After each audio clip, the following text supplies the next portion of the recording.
You guys hate me yet? I would hate me if I was you. I'm sorry. I'm horrible. Technology just doesn't want to work.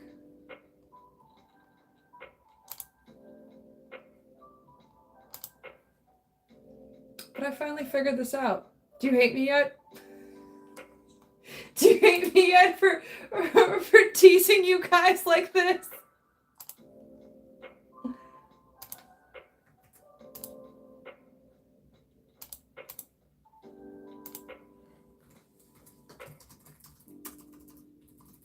Do you guys hate me?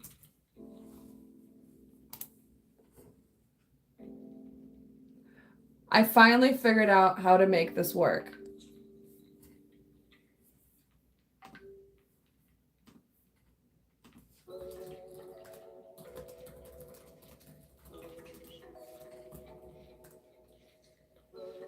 We're like laughing alongside. Thank you. I hope so. This is Maddie finally was just like, thanks for your reactions. Because I told you guys don't know.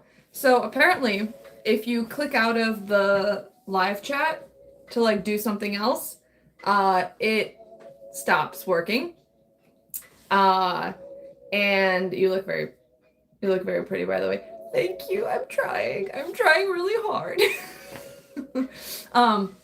So apparently if you exit out of the app, it stops your live stream, which isn't fair because I was still planning on live streaming. I don't know.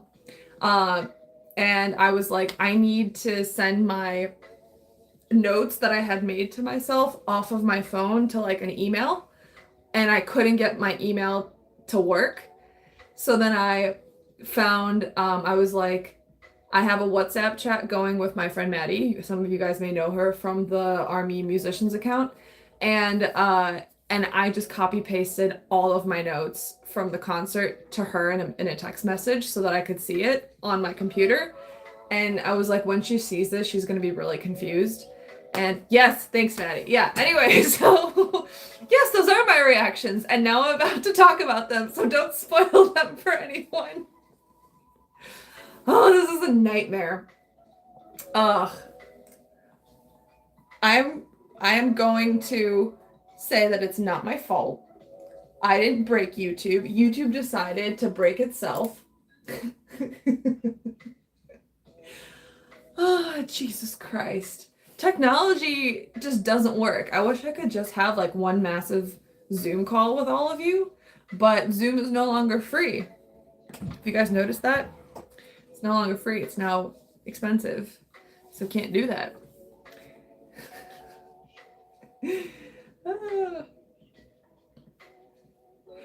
Is it even worth talking about the concert? Do you guys even still care about Google Meet? Yeah, maybe I'll consider that next time.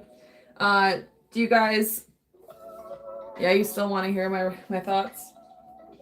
This is going to be a really shitty thing to edit later. Maybe I just won't edit it.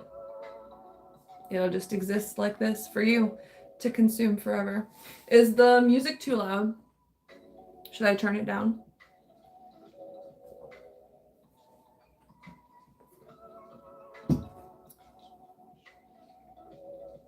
This is copyright-free music, so I can play it whenever I want. It seems fine. Okay. Where were we? We had so many tangents and talked about so many different things. I didn't even get to the concert. We barely started talking about it. It's insane. We finished talking about Run BTS.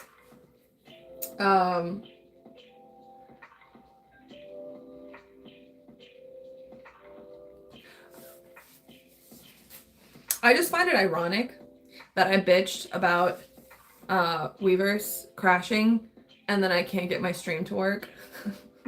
I know you guys are really nice and you're like, yeah, you're only one person, but I feel like my my leg that I was standing on has been kicked out from underneath me, and it's like, shut up, you're not one to talk. You can't get your shit together either. At least this is not my fault. I think it's YouTube. But yeah. Also, it's kind of hard to see the comments. Did you like June's haircut? I was worried when he cut it, but he looked so good. But you're actually doing something to fix it. We couldn't even tell if Weverse was doing anything. Yeah, that was fucking annoying. I liked June's haircut. I mean,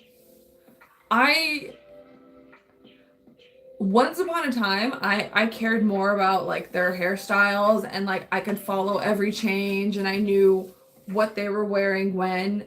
And then at some point it just became too much, and they were all changing their hair all the time, and I just gave up. So even this concert, like I watched it for a while, and then I'm like, oh, Jimin's hair is brown. That's really nice. And it didn't click immediately. So Namjoon cut his hair, and I know we talked about it on Twitter a little bit before the concert. I did not remember that during the concert at all. I was just staring at them. So obviously I liked it. Because I didn't have any issues with it. So the parts of looking at the set list, they performed Mic Drop, then Run BTS, then Run. Run is where it broke for a lot of us. And then they did their opening ments, which none of us heard. I think including the translators, which makes it difficult for us to find out what the fuck they said. Because no one heard it. Have you guys seen their opening ments?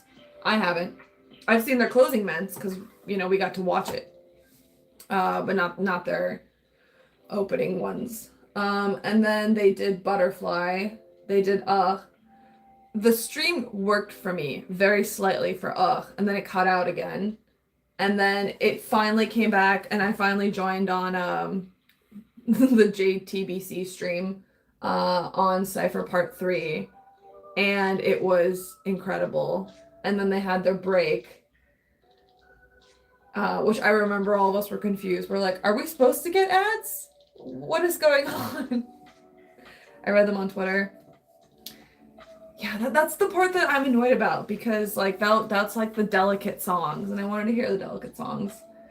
One of the things I did want to say actually is that in recent months, since they did their last concert in Vegas, I have seen other bands in concert, and like across the spectrum. Like I saw Paul McCartney, you know, one of the Beatles. I saw an EDM group that I really like called Odessa. I saw Apache, who's like EDM and dubstep. And I saw like a big rock festival really recently. That was like Bush, Breaking Benjamin, Alice in Chains. And what I took away from that is, like, I think, like, in my head, I remember I went to that rock concert, and I'm like, I think this is the vibe BTS have been saying they wanted, especially after Hobie Palooza. And Jealous, you saw Odessa, they were really good. I was like, they were visually stunning. They had live instrumentations and everything. Anyway, sorry, I'm being distracted. So when I saw like the opening songs for this Busan concert, I was like, this is the rock vibe that they actually want. This is, I think, what they've always wanted from the beginning, like when they debuted.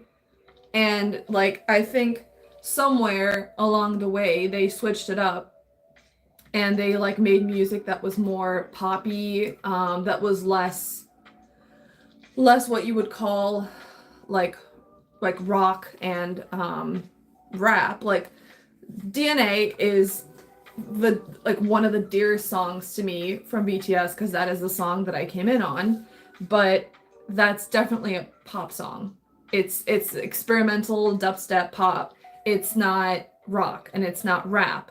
And I think at the heart of it, for a large chunk of them, that is their identity. That is their musical identity. And they've traveled far away from it during the years, and they've matured, and they've learned what it is that people want out of music and what moves people through doing all of the songs they've done.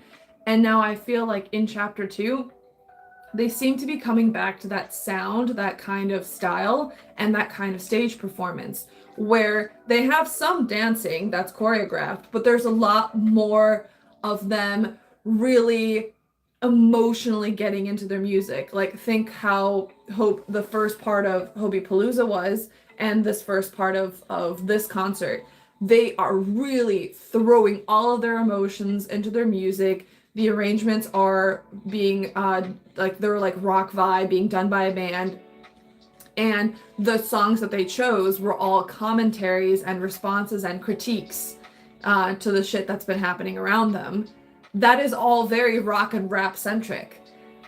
And I was watching that and I just thought, this is where they've always wanted to be. Like 9 years ago, when they debuted, they wanted to be this, but they didn't know how to get there. I don't know, maybe it was they didn't have enough life experiences, they didn't have enough musical know-how, they didn't know how to be that authentic in their music, they didn't know how, like, you have to live through the pain in order to be able to express it in your music.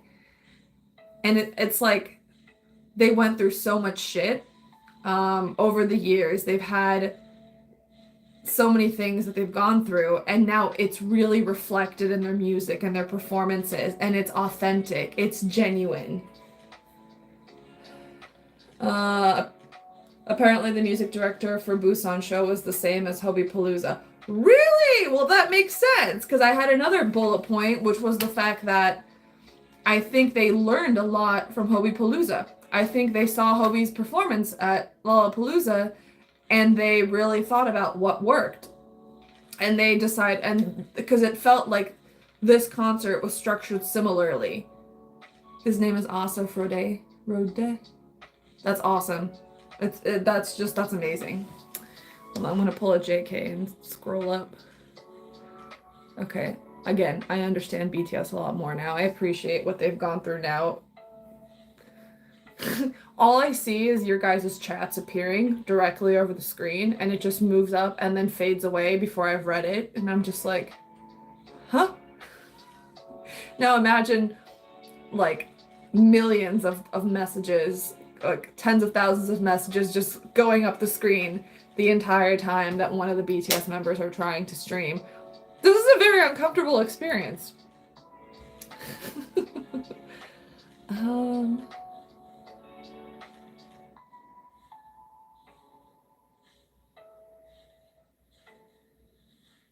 I low-key wish they had the EDM festival version for Idol that they usually use for concerts, but the band version was still pretty fun though. Yeah. The interesting thing is that apparently from the translations I saw on Twitter, when they started playing Idol, June said, like, oh, this is the highlight of the concert. Everybody, like, grab the person next to you. I don't care if you don't even know them, like, dance with them. So maybe the arrangement they selected for that song was the version that was, like, more Korean sounding. If you know what I mean, you know, to reflect their audience. Come back, chat, please. Ever since they started using that version from Mama 2018, it's been one of my favorite versions.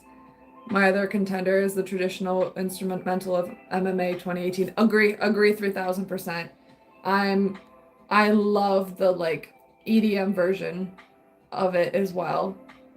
It's awesome. I'm just gonna leave that there. Let's see. And then I really could feel that they were mimicking or just, like, reflecting what they had learned from Hobie, because the second part of the concert after the break was, like, lighter music. You know, they started with Dynamite. And I liked that they did one of the remixes of it. Was it the Tropical remix? That was nice. And then Boy With Love, Butter, they talked a bit. And then they did Moss City, which was awesome. And they did dope. Oh, and then the thing that I was going to mention earlier when I was scrolling through Twitter with you guys was that Hobie changed his verse in Cypher Part 3, and the way he did it, what like basically updated his rap, his disses, I don't know what you call them, for like where they are today. Oh, and it's so brilliant. You guys have probably saw it on Twitter. If not, you can just search for it or scroll through my my recent tweets, because I've been losing my mind over it.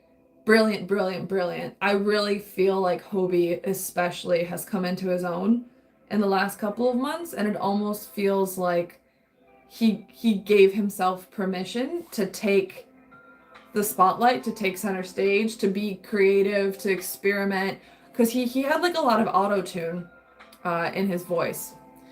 The chat has disappeared again for me. I hate this. When you write your own lyrics, you can change things around. Exactly. Can't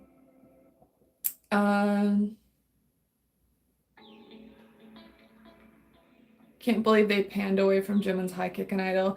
Yeah, I mean, the camera work was mostly excellent, but there were times when I'm like, no, this is the highlight of the song. Come back. You left. But yeah, I just feel like Hobie finally has given himself permission to change lyrics, to do things that draws attention to him, and I'm really happy for him. And I think the auto-tune stuff was fun. Yeah, he did a bunch of auto-tune to his voice in different songs and like was experimenting with it, and it sounded so cool.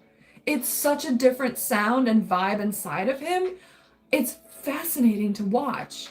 I love it. Give me more. Freaking loved Hobie's auto-tune and Cypher 3. Yes.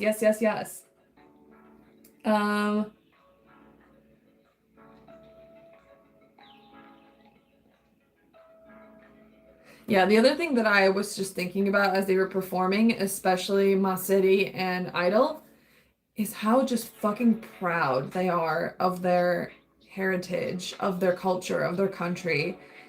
Like, I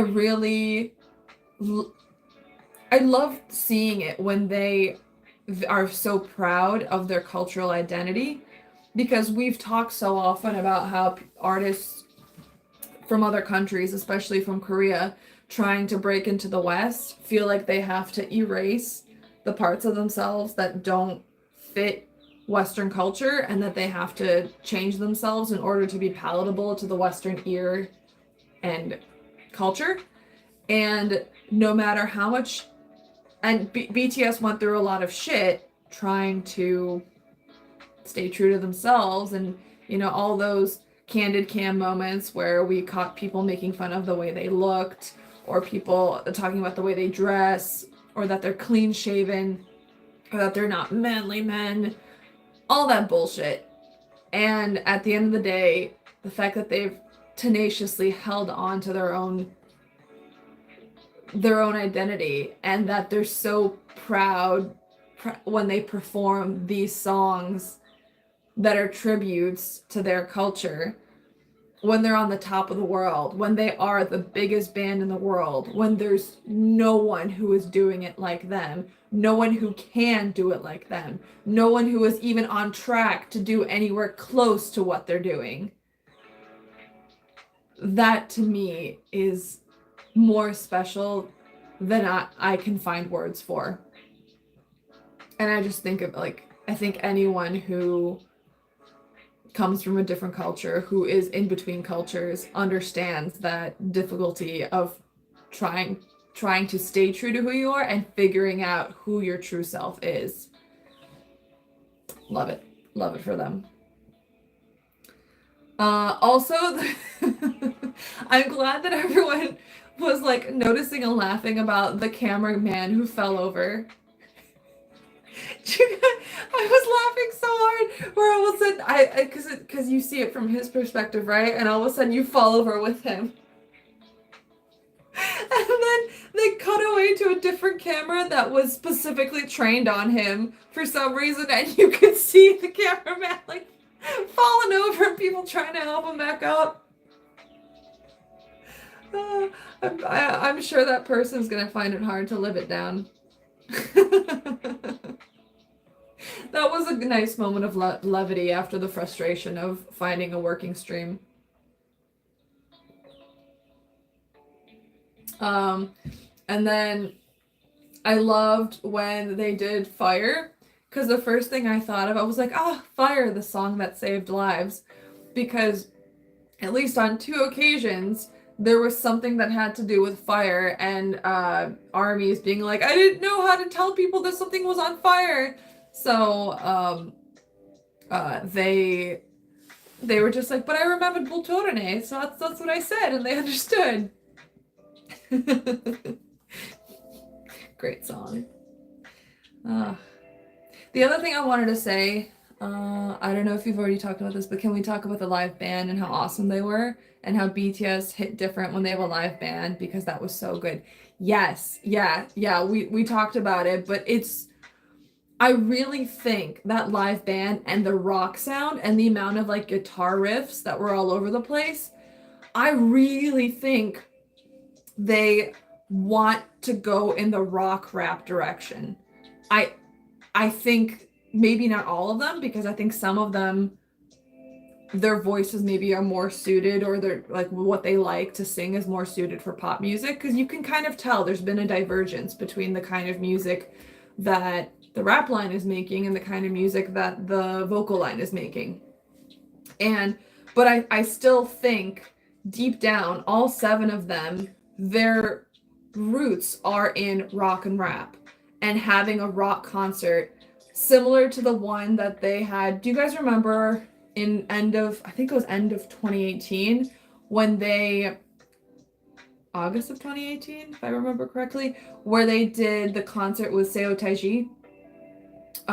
It was like some kind of 20-year anniversary or something, 25-year anniversary, something like that. And Seo Taiji had invited them to perform with him, and like the Bangtan Bombs from that time and the Memories, wasn't it 2017? Maybe it is 2017. It's all scrambled in my head. I can't remember anything anymore. Time Traveler 25th anniversary. Yes. Now what year was that? I don't. But that concert was very rock heavy, and the audience for Seo Taiji was very male heavy, male dominated. So BTS saw that and they were like, I want this. Wouldn't it be awesome if I could have an audience that supported me and wanted the hard side of me? And the ironic thing is that a lot of us are here because we saw their hard side, their heavy rock and heavy rap side, and we fucking loved it. And we wanted more. But maybe along the way, I don't know what their decision-making process was and how they decided that they wanted to go in the pop direction. Maybe that was something they all voluntarily wanted to explore. Whatever, it doesn't matter. But I just find it interesting that over time, they seem to have trended more and more poppy, with like the more songs come out, each further progression of song became more pop centric. Maybe some, and now that they're in chapter 2, some of them are like, I want to show you the dark side, my dark side. I want to show you my heavy side. I want to show you more like, heavy music and experimental music, like especially the music that Hobie and Namjoon have come out with and collabed with. Like, it's all much different and more like I don't know if you can call it a more mature sound, because that makes it seem like pop is for children, and that's not true. There's plenty of pop songs that we all enjoy regardless of age. But I still get the sense that maybe they didn't think that they could always do this kind of music. And it's just ironic, because I think the truth is that all of us love to shit when they're experimental, when they're dark, when they're heavy, when they're rock, when they're rap. Like, go hard. We will completely support you, like 3,000%. Yeah, I don't know. I hope that they realize that we're all still here and even more enthusiastic than ever to see this side of them.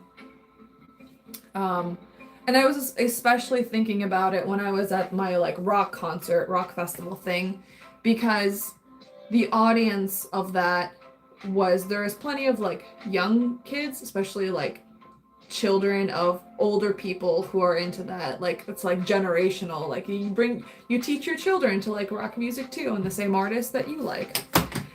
But there was plenty of older people in that crowd as well, like a lot of older people. And I feel like that is what BTS want to get to. They want to get to a place where they are considered like a rock group, where their audience is with them forever and growing with them and growing old with them, similar to their closing ments for this concert, right? Where they said, like, we want to be here 10, 20, 30, 40 years down the line. We want to grow old together. That is what I think they want. And I look at that and I'm like, my darlings, you've had this all along. None of us were going away. Have you seen how happily we have supported your individual mixtapes? How happily we have supported anything and everything you've done? Be true to yourself. We're not going anywhere. What do you guys are saying? It's good that their solo works can show the different styles that they might not have the chance to as a group. Perhaps they were trying for the more pop sound when they were trying to gain more traction in the US. Maybe. I think that might be right. I think that's how they thought they were going to find a path into America. Maybe. I think maybe they think pop is more popular in our fandom because of how well Dynamite and Butter did. I'm not trying to assume what they're thinking, but I've sensed a frustration with June. I think he's ready to make his music. But I think the boys have also seen the difference in attention between songs like Dynamite and Butter versus Life Goes On and Yet to Come. Yeah. And I think that goes back to the fact that they don't understand that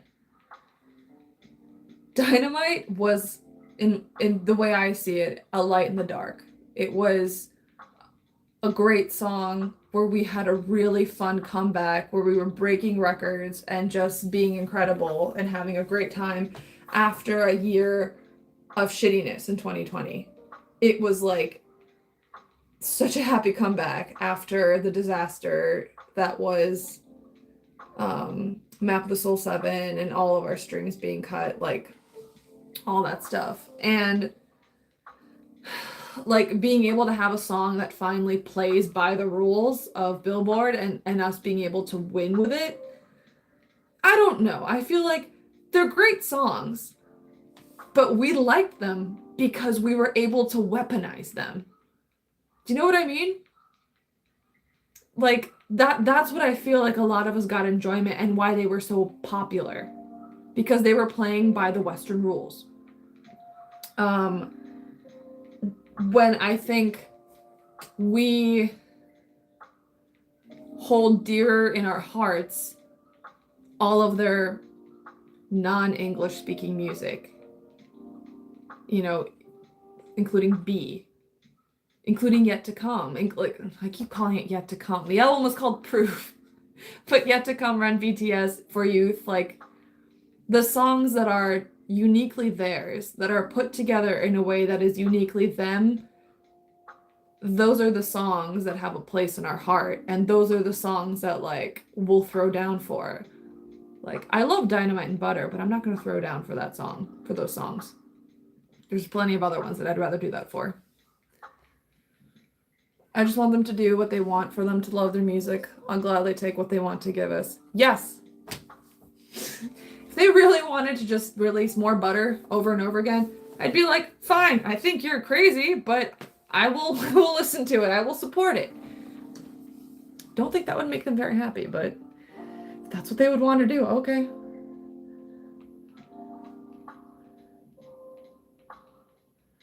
There was a live or a video where they were sad that it seemed like Life Goes On was forgotten. It's kind of sad because I love Love Goes On. Love Goes On. Life Goes On. It just has a special place in my heart. The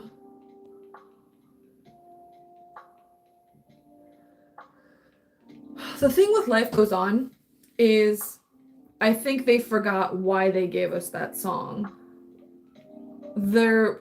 From what we saw of their behind the scenes stuff, they gave us that song because they wanted, especially June, wanted us to have a comfort song. A song that would help us when shit had hit the fan in 2020. I don't think that's, I don't know. I just feel like that's not going to have the same kind of, not listenability, but like, I love Life Goes On, but it's a sad song and it's a comfort song. And sometimes I personally just don't want to be reminded that I'm sad or that things, like, people process stuff differently, you know what I mean? Like, I want happy songs. Like, give me a happy song so that I can forget about my woes. So, I don't know. Maybe they didn't promote it enough. Maybe that's partially it. Because the thing is, like, I love Life Goes On. Maybe if I had seen them perform it more on, like, music shows or whatever, I feel like we bond with songs that way as well.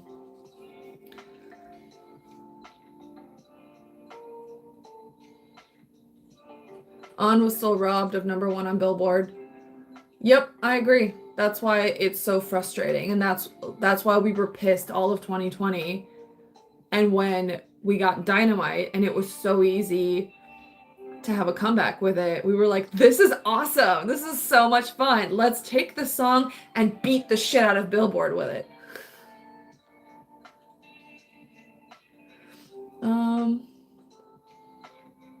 I think some people don't want to embrace Life Goes On as much because they don't want to think about the pandemic. Yes, that's me. I fall into that boat. I don't want to think about it. I don't want to think about BTS being sad that they can't have concerts. That was really painful for me. That was really painful for them.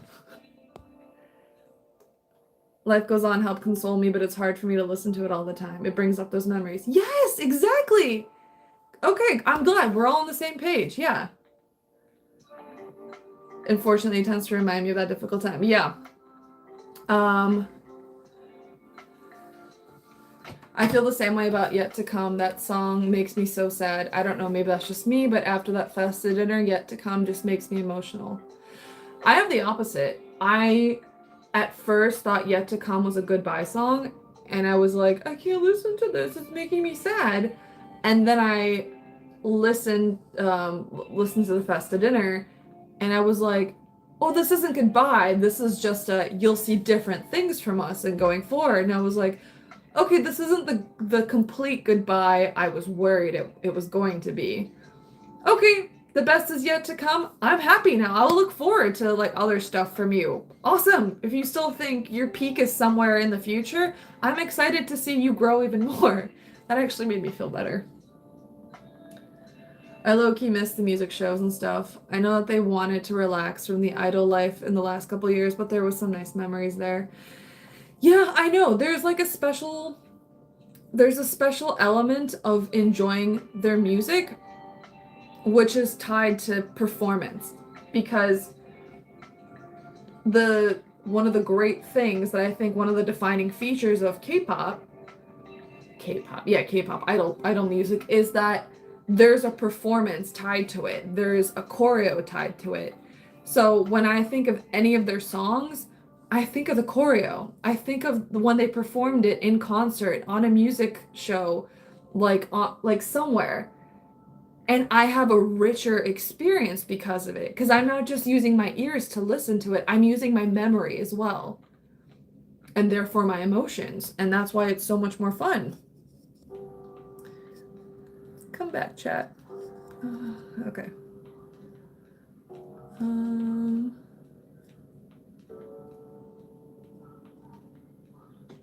Yet to Come feels like a graduation song. It's a goodbye to a chapter. Yes, that's a very good way of putting it. It does feel like a graduation song. It's For Youth, Not Yet to Come that makes me bawl. Yeah. You know what? For some reason, For Youth is the song that me and my husband love to sing in the car. And like especially when there's that note change and then JK's like, I wish I could turn back time. Oh my God, we like belt it in the car every single time. It's so much fun. And when you do it that way, it feels like a really sappy love song, and then it's a little less painful.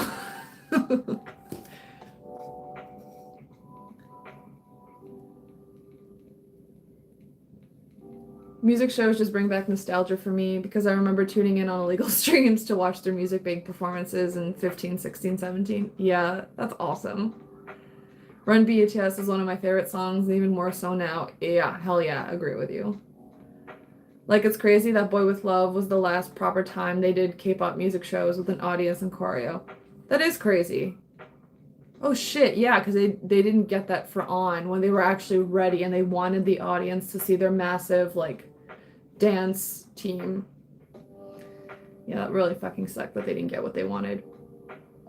Idol and Boy in Love, they grew on me so much seeing them being performed. Yep, exactly. Like you may have one opinion of a song and then you see it performed and you see their emotions with it. You see their intent better with what they were trying to convey in the song and you're like, I respect that and I love you for it and now I can love the song more. When For Youth first dropped, I avoided it because for some reason it made me sad. Understandable. After watching them perform it a few times and seeing how happy they are when they sing it, it changed my perspective. You and your hubby like pain. I mean, yeah, we're a little sadistic. It was painful watching them perform Young Forever, followed by For Youth. Yeah, I mean, when they did that, I was like, you are signaling an end and a goodbye, and that makes me very nervous. Like, is this an actual goodbye?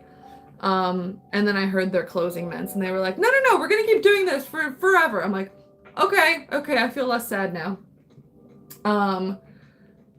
I did want to say that watching that concert, the Busan concert, made me feel like that was the bookend to their chapter one career that they wanted, like the actual concert that they deserved, you know, that they didn't get in 2020 when their tour was canceled, that they haven't gotten all these years with people being unable to gather.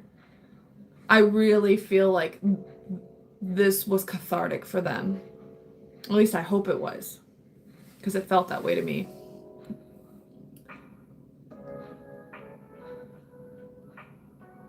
Persona era was so much fun. 2019, never knew how good we had it. Oh, preach. I feel that way with Dionysus. It grew on me watching them perform it everywhere.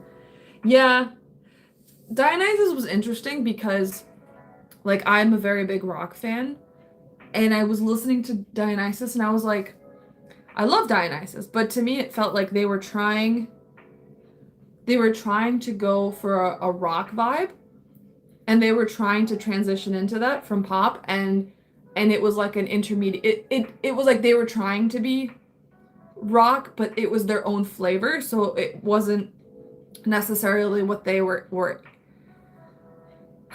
aiming for. Does that make sense? And like I say this with the fact that I love Dionysus, but I was like, this isn't a rock song, but it feels like they wanted it to be a rock song. So I was just like, I'm not really sure I understand their intent. And then I watched their performances of it, and I watched their music show performances and their concert performances of it, and I was like, I get it now. This is where you want to go. You want to go in this rock direction. And I've been saying it year after year. Every new album they come out with, I'm like, they want to do rock. They want to do it. But they kept, I don't know, going in other directions. And now that they're in chapter 2, I see the rock vibe return. And I'm like, you found your way back to what you wanted.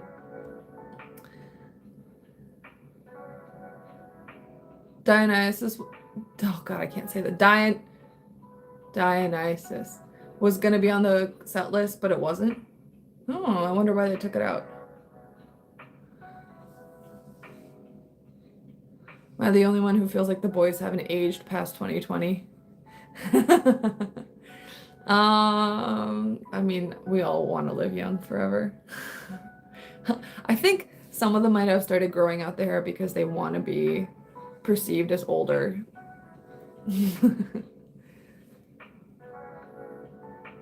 How do I make you go away? Okay. Nope, I don't want to cancel streaming. Okay. Were there other things I wanted to say?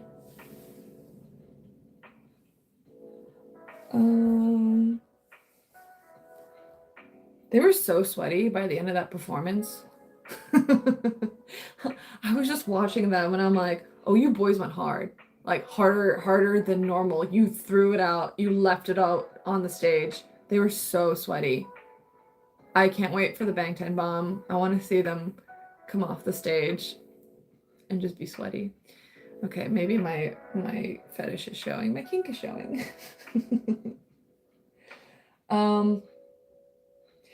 The other, I don't know if you guys caught this. It was a little bit funny. When they were on the train for Spring Day, the camera was like you could see Jimin's top of his head and his eyes in the bottom left corner, and Jimin couldn't tell if he was in the shot or not, so he kept like shifting over to like glance at the camera and then be like, oh, I'm in it. Oh. And like he couldn't tell if he was supposed to like have a serious expression or if he could relax his face, because I think he wanted to laugh. And it was a little distracting because it was like very nice, somber, serious song that's really emotional. And then the camera would like move just enough to capture Jimin's face, and Jimin would be like struggling not to laugh. I wonder how it felt for them to do intense choreo after a couple months of more chill stuff or solo stuff. I mean, they did say they worked really hard to like practice the hell out for this concert. So, but yeah, I still wonder if they were like, man, I'm old.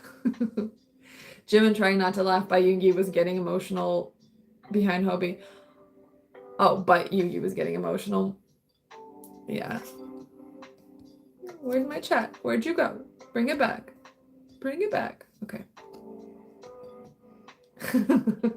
Yeah, it was just so funny because Yoongi was like all of them were like, oh, Spring Day, very sad, very serious song, and then Jimin's like, it's really cute. And then during,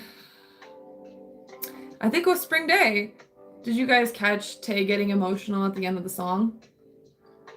And he was just like right, where he sings right before he sings the "You know it all, you're my best friend" part.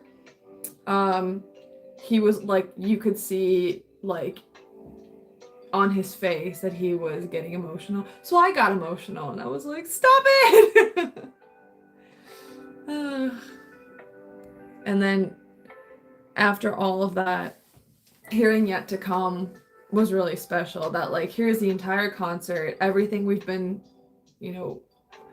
through up until this point, but don't worry, the best is yet to come.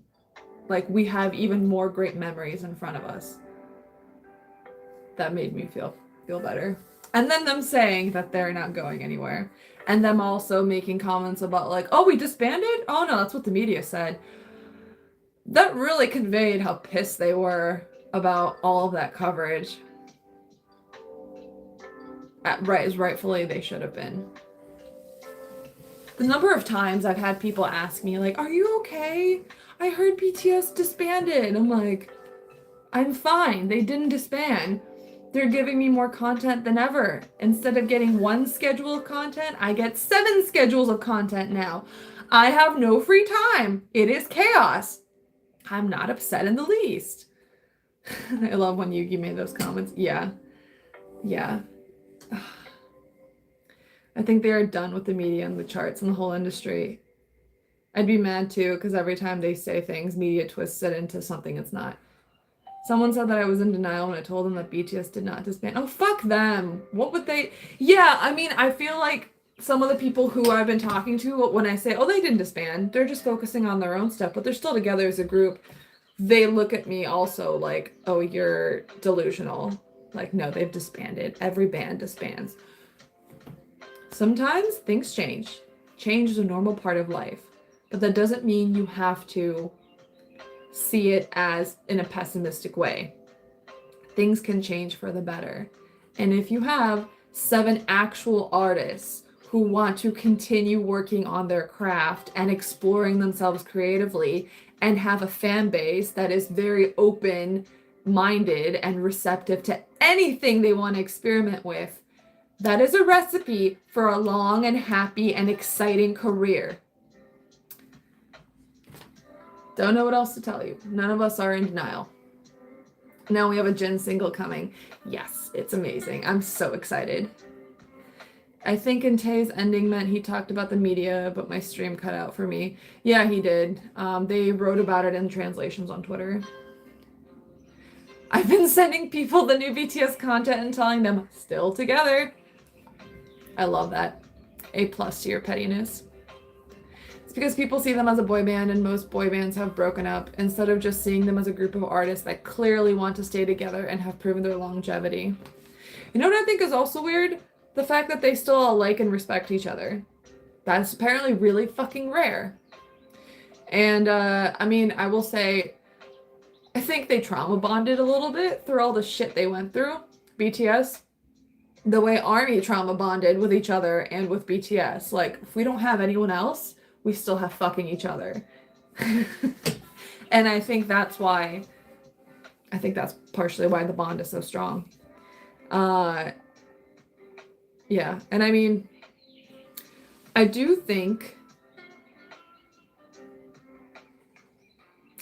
maybe some of what they thought they could do artistically was limited by the fact that their company went public.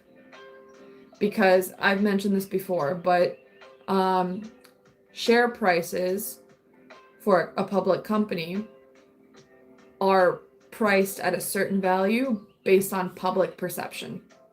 So like investors go, oh, BTS is going to continue putting out music and performing and being amazing for HYBE. Therefore, like my share of the company is just going to go up in value because they're just going to keep raking in the dough.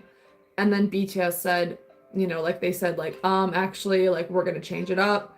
And people took that comment as they're disbanding and ran with it. And all of a sudden, all the investors were thinking, like, if BTS goes away, no, they still make up the majority of the revenue for HYBE. So if they leave, then HYBE is going to make a lot less money.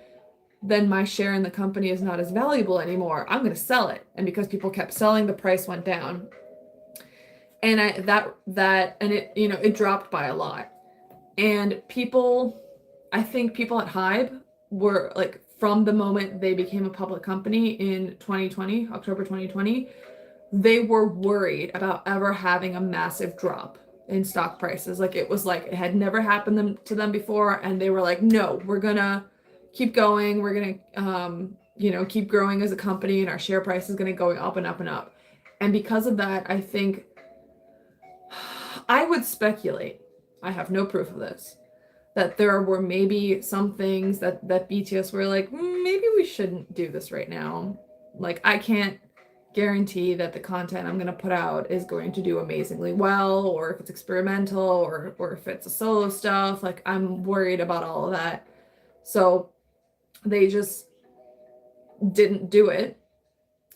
And it wasn't until it basically came to a head, in that they came to this impasse where BTS were like, we need to be able to have the space to experiment artistically. And we can't sustain our career the way it has been with limited releases, with coming out with songs like Butter or Dynamite or PTD.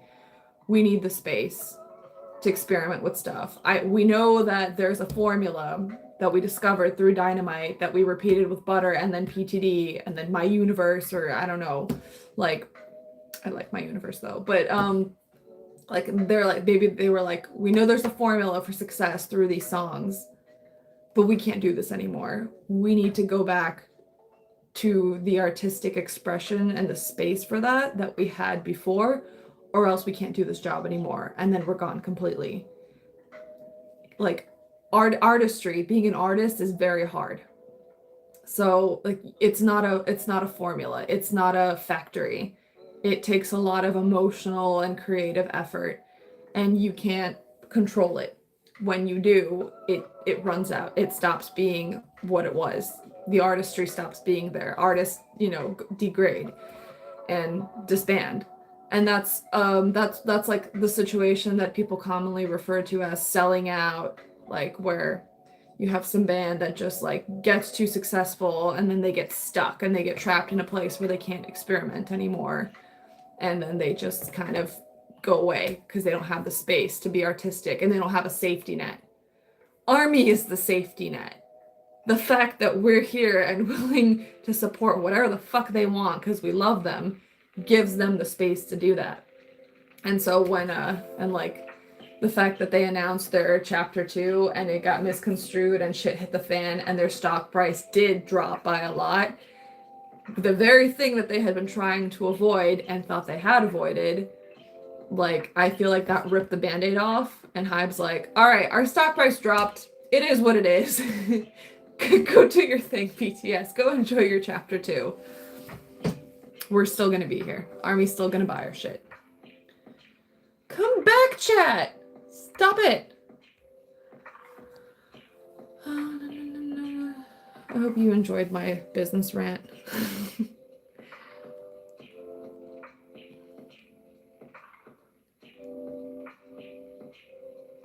People sending me screenshots of articles. They don't understand when I explain that the guys made us aware before any media caught wind of stuff. So hard to explain our relationship and communication with them. Yeah, it's really strange when I say like, oh, BTS already told me. People like, they told us. People are like, what do you mean they told you? They wouldn't tell you. Like, they probably lied to you. I'm like, no, it's not how that works. I think we're like war buddies, been through the wars and come out on the other side. Hell yeah. Even after all these years, people still do not understand our bond and our commitment, faith, trust in each other. They never will. Outsiders never will. That is why it's so special to be Army and part of this community. Because our community is open to anyone. But not everyone can come in and it's no one's fault but their own if they can't. My universe is a gem. Yes, it is. Just imagine the stress. I'm so glad they're taking this time for themselves. Me too. I think their meeting with the Coldplay guys was good for them. I agree. I really do. I think it was the reassurance they needed that what they want out of their chapter 2 is feasible. And there is a precedent for that. I mean, BTS is an activity. Different type of activities is inevitable, so Hybe has to prepare themselves for the worst no matter what.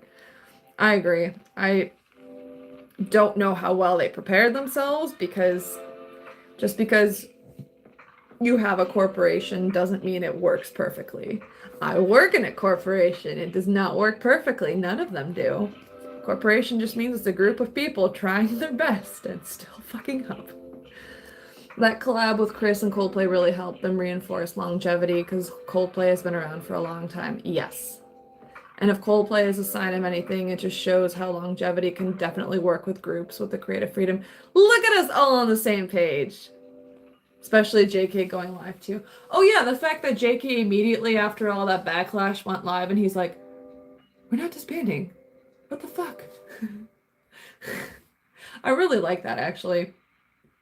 He was just like, we're not disbanding. I don't know what's going on. Do you guys want to do some karaoke? And then we had like an hour of him singing karaoke songs and it was fucking amazing. Just fucking amazing. It's like, yeah, like that's all we need. I don't know. No matter how many times I describe our relationship to anyone, I've given up mostly. I'm like, fine, you want to see me as a crazy person? Okay, see me as a crazy person. I'm happier than you. I'm filled with joy from my connection to this community of armies to BTS. What do you have going on in your life that gives you this much joy and wonder? I think Hybe's doing okay with the new girl groups they debuted. Haven't been keeping up with them, but from what I've seen, they've been doing pretty well for rookie groups. That's good. That's good. The way that investors look at a group's success is based on those quarterly earnings reports where Hybe says, oh, here our groups are progressing in XYZ place on the charts, but then you have their financials where it still shows that, oh, 60% of our revenue came from BTS related stuff, concerts, merch, BTS content, like all that. That's then investors go, so BTS is still the majority of your company, like how your company makes money. So your entire company is BTS. So Weavers. Hybe needs more time to figure out how to make money in different ways that are not BTS related. That's what they're still working on. That's what they've been working on since fucking 2020, like when they went public.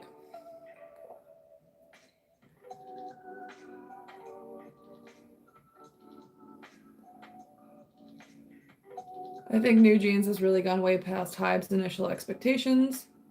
Nothing irks me more than when they say, they just tell you what you want to hear. Yeah, I know. I'm like, what the fuck would you know? You don't know. And fine, I'm crazy. Leave me alone. I'm happy. You're not crazy and sad. What would you rather be? Hobie Palooza was also a big indicator that we will support them on their journey. Show us what you want, you're safe. Yes, I think it was. Finding another BTS is near impossible. They're the unicorn. What do you think about Hybe and their NFT thing that they promoted with their groups other than TXT and BTS? I think that was a test. Because clearly ARMY was like, what the fuck is this? We don't want anything to do with it. Probably TXT reacted similarly. So they were like, let's try this out on the other groups and see if they work. And then we can come back to the fandoms of ARMY and TXT and be like, see? Positive impact? Do you want to... We have proof. People like this. There was another comment. What was I supposed to say? Come back, comments! Yeah, I don't think we will ever have another BTS. I don't know when I'm ever going to be able to do this, but I put together a big PowerPoint, a big presentation where I wanted to do a live stream with you guys and go through basically the legacy of ARMY and BTS and how kind of like what the scene was like before, what the K-pop scene was like before BTS and the impact that BTS and ARMY had on it. And like there's a lot of things that need to be involved in this. And I was inspired to do this because I saw people just, talking on Twitter, like newer ARMYs about like, oh, it's been hard. I thought it was always easy to like win or to be successful. And that's just the furthest thing from the truth. It has always been an uphill battle, a massive uphill battle for anything in this fandom, for anything for BTS. And I don't want that to be lost because our scrappy nature and our willingness to say, fuck you and your stupid rules, we will do what is right and we will support, our artists in whatever way we can is precisely our strength. So, and that bond, I keep going back to the fact that I think a lot of our bond is trauma bonding. When we go through hardships together, we just bond more. Like, it's only us. There's no one else. It's us.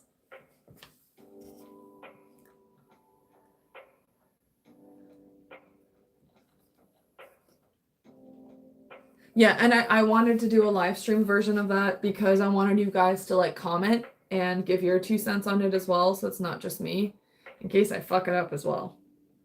Then we can mutually fuck up. No, then you can correct me. Yeah. It's a long PowerPoint. I was hoping maybe to do it this weekend, but then I forgot about this concert. So I was like, no, we have to talk about this concert. And then 2, my technology doesn't want to work. So can't really do anything when my technology won't work. And I'm not doing it with my phone because I have a PowerPoint. It's a really good PowerPoint. Let me see if I can find it.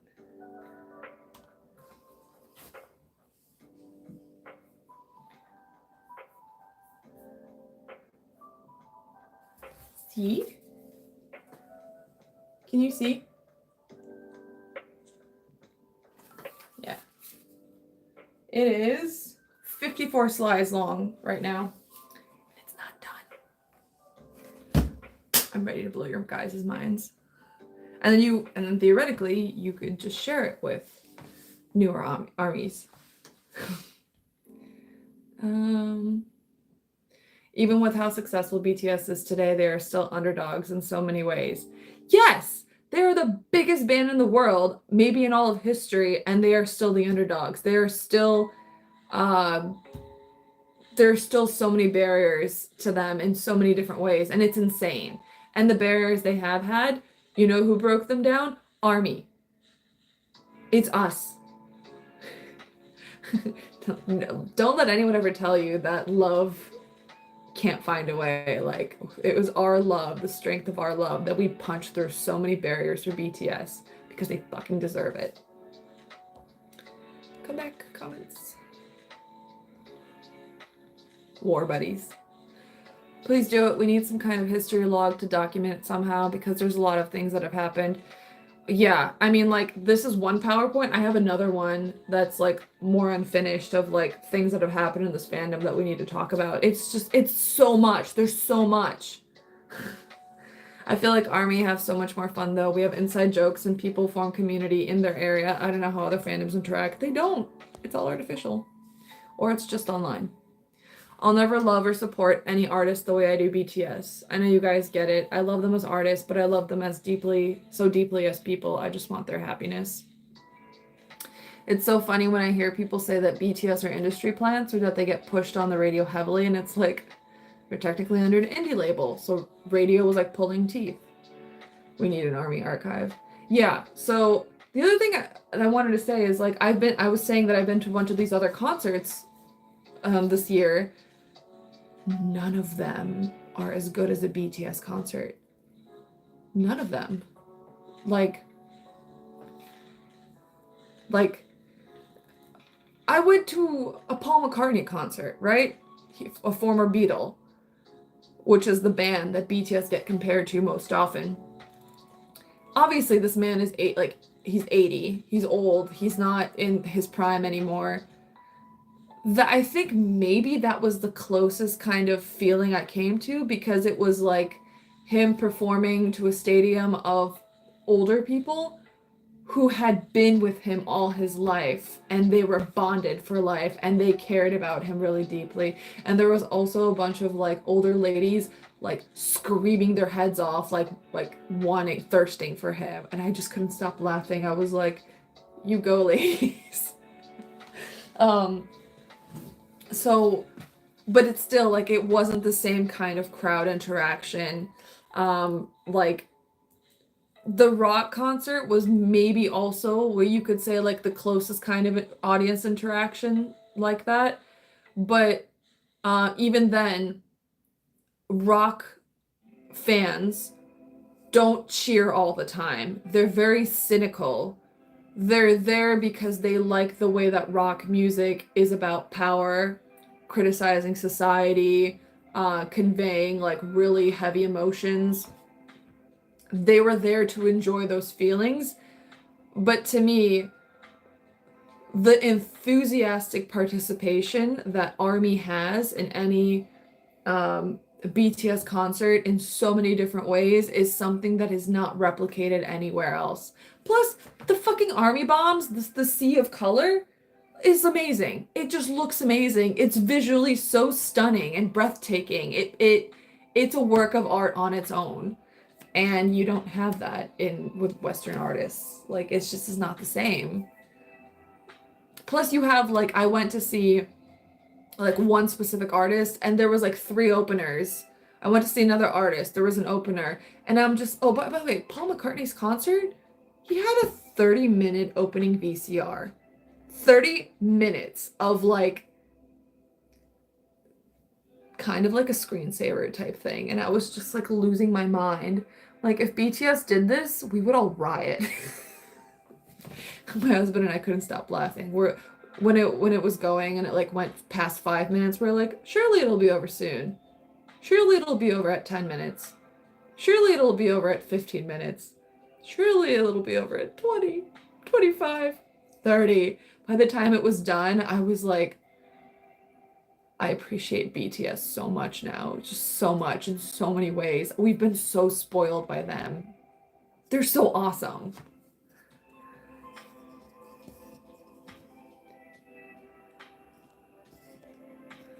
I've been to plenty of concerts, even stadium concerts, and nothing touches BTS. It's insane how high level performers they are. Mics on, never once did they slack off. Yes, yes, yes, yes. I've never once regretted going to a BTS concert. Yeah, agree. They set the bar astronomically high. Now every other concert is mid. Yes, that's what I've been trying to convey. Yeah, they're kind of mid. I love them. Like I had a good time, but I didn't have a fantastic time. That's gonna be us and BTS in 30, 40 years. Yeah, yeah, when I saw that, I was like, that's me. I'll be there one day. Like I screeching, like to the point of losing their voices. And like we had my hubby's a really big Beatles fan, so we had really good seats like on the floor near the stage. So they were within earshot of Paul McCartney, and he would just kind of look at them and just kind of try to ignore them. They were losing their heads, just going crazy. And I'm like, that'll be me. A lot of people in my life cannot understand why I went to LA for a concert. Oh yeah, same. Like we went to LA and then we went to Vegas a couple months later. And my coworkers were like, "What? Is it the same concert?" I'm like, "Probably." Can't say no. I need my BTS fix. I told my president, today's what, Saturday? I told him yesterday. He's like, "What are you doing this weekend?" I'm like, "I'm waking up at 4:30 in the morning to watch a BTS concert." And he just looked at me. He's like, "Why?" I'm like, "Because they are my drug. I need them. And I would do anything." That is like the easiest thing to sacrifice. Okay, it's not easy, but like I'm just like, yeah, okay, no sleep. It'll suck, but I'll do it. 30 years from now, I bet JK will still go hard for Go-Go. I almost didn't get to go. My friend was like, "You're... What? Yumi, what are you saying?" If I could, I'd follow them all around the world. Yes. That would be awesome. I deeply love music and have followed rock bands before, and no one ever questioned me. But when I went to Vegas for BTS, it's all of a sudden a delusional fangirl thing. Same with my boss when I requested off. Yeah. Yeah, it's just like...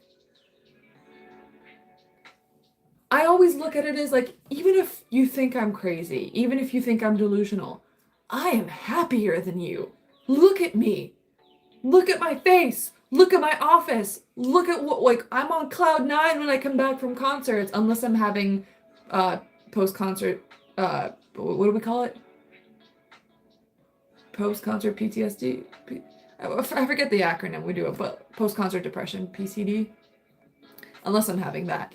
But, like, I'm clearly having a better quality of life than you. And you're really judging me? I'm happy. What are you? Sorry, you'll live. Oh, okay. PCD. Yes, thank you.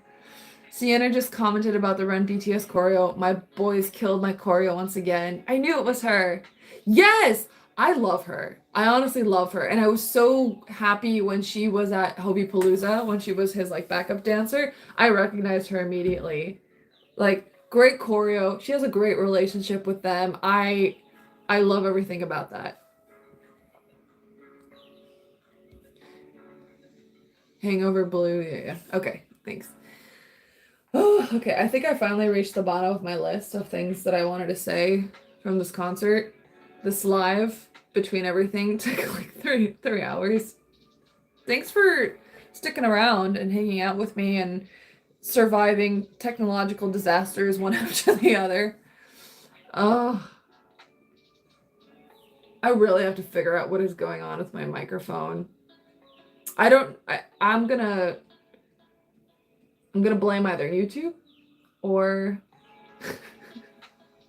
let's blame YouTube, but also we can blame my old shitty microphone. There's a reason that I upgraded because this connection on this one was getting weird and I didn't really have a way to fix it. But yeah. Any final words from you guys? I guess the next thing we have to wait for is the single. Single from Jin. I'm really happy that that's coming out, especially because he's been so quiet about working on any music. He's been distracting us with like everything else. Like, oh, I'm going to movie premieres.